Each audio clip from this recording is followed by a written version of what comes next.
Welcome to our channel. Today we how to reset Chase Online Banking with email easy guide step by step clearly. To reset your Chase Online Banking account using email, start by opening your preferred web browser. Visit the official Chase website by typing in the URL.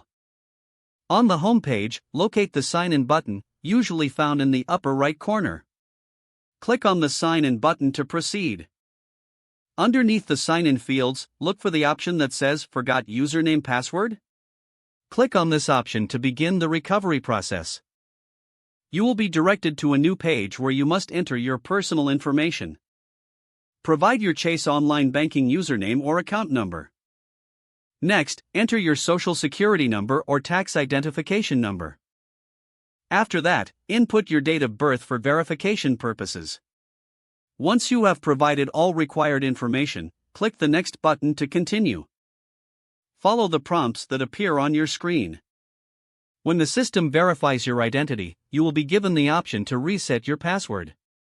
Choose the password reset option that allows you to receive a reset link via email.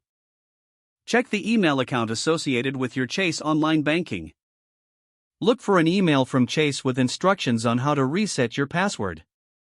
If you don't see the email, check your spam or junk folder just in case. Open the email and follow the link provided to create a new password.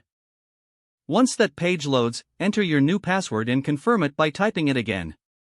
After successfully updating your password, return to the Chase homepage.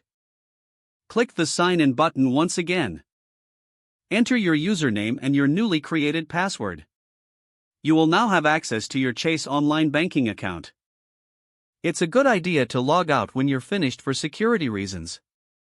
Remember to store your new password in a secure location for future reference. If the page does not load, refresh the browser or try again in a private or incognito window. Make sure you are using the correct email address, then retype it carefully to avoid small typos. If your password is not accepted, use the reset option and create a new strong password you can remember.